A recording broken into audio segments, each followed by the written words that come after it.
दोस्तों आज की डेट पे लोगों को काफ़ी दिक्कत आती है कि साहब मेरी पत्नी आ भी नहीं रही है, तो क्या मेरे को सेक्शन 9 करना चाहिए या फिर डाइवोर्स करना चाहिए। देखिए सबसे पहले तो आपको इम्पोर्टेंट इस बात का याद रखना है कि आपकी शादी को कितना समय हो चुका है। अगर बाई चांस आपकी शादी को 3 से 4 साल शादी हो गई या 2-3 साल हो गई, मतलब 2 साल से ज़्यादा अभाव हो चुकी है, और उसके बाद आपने प्रयास करिए, अपने लेवल पे जितना प्रयास करना था वो पूरा प्रयास आप कर चुके हैं, फिर भी पत्नी आना नहीं चाह रही, अब उसके बाद आपके पास लास्ट ऑप्शन होता है कोर्ट होता है। अब ऐसी सिचुएशन आप सोचते हो कि साहब कहीं भी एडवोकेट साहब के पास जाते हो तो वकील साहब ये कहते हैं आपको कि आप सेक्शन 9 कर दीजिए, आपको बेनिफिट भी मिलेगा, 498 केसेस से भी आप बच सकते हैं। तो ऐसी सिचुएशन लोग 99% क्या करते हैं, सेक्शन 9 का केस कर देते हैं।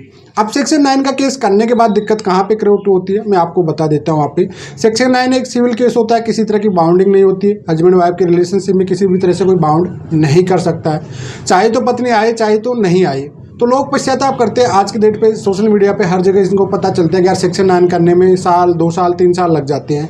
ऐसे ही 2 साल से परेशान थे, 2 साल और ख़राब हो गए, टोटल 4 साल ख़राब हो गए। अब कोर्ट कचहरी में और घूमने कोई मतलब है नहीं। तो देखिए आपको मैं सिंपल प्रोसेसिंग बता देता हूँ।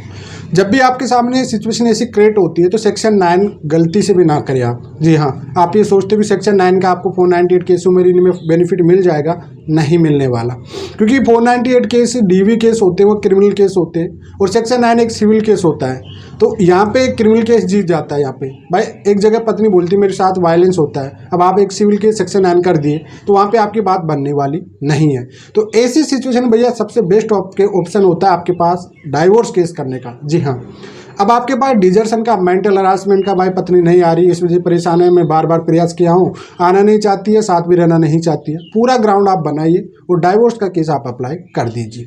देखिए इससे आपको एक बेनिफिट होगा, भले ही आपका डाइवोर्स ना हो, लेकिन आप चाहते हो कि यार मेरी पत्नी आना चाहिए, तो आपको प्रॉपरली उसको जवाब देना पड़ेगा कि जी हाँ, चाहे उनका एडवोकेट आएगा, कोई भी आएगा, और आपकी एक फाइल होती है जो डाइवोर्स की एप्लीकेशन है, उसके बाद आपकी कन्वर्ट होकर एक बार आपको कोर्ट्स के भी चांस मिलेगा। अब आपको जुडिशरी काउंसलिंग का ऑप्शन भी मिल गया, दोनों बैठ के आप वहाँ पे डिसाइड कर सकते हैं, क्योंकि डेट पे आएंगे। अगर नोटिस आपका रिसीव हो जाता है उसके बाद भी अगर पत्नी नहीं आई तो पहला बेनिफिट ये है कि आपको एक्सपायरी डाइवोर्स मिल सकता है। दूसरा ऑप्शन ये होता है कि अगर वह डेट पे आ भी रही है तो आपको एक काउंसलिंग का जरिया मिलता है बात रखने का, अपनी बात रख के। अब वहाँ पे आप अपनी दोनों की बात रख सकते हो कि भाई अपन को साथ रहना है, नहीं रहना है, जो भी चीज़ है सब कुछ क्लियर हो जाता है।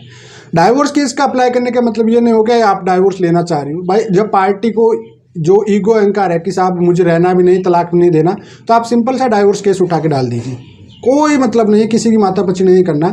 डाइवोर्स केस में उसके पास नोटिस पहुंचेगा, अब नोटिस से उसको नुकसान होगा कि अगर नहीं जाओगे कोर्ट में तो एक्सपायरी हो सकता है, एक्सपायरी ऑर्डर हो जाएगा।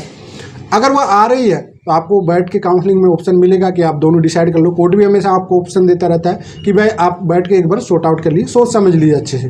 तो आपके पास दोनों ऑप्शन है, इस वजह से सेक्शन 9 ना करके आप डाइवोर्स का केस डायरेक्टली कर दिया करो। तो आई होप दोस्तों आपकी जो क्यूरी आती है, बार बार परेशान रहते हो, इसका जवाब इस वीडियो में पूरी डिटेल में दे दिया। अगर वीडियो पसंद आता है तो लाइक शेयर कीजिए, अगर आपका कोई सवाल है कमेंट में छोड़ दीजिए, लेकिन कमेंट में नंबर कभी भी मत छोड़िए। अगर आप मुझसे ही बात करना चाहते हो, डिस्कशन पूरी डिटेल होती है, अपॉइंटमेंट बुक करके बात कर सकते हो।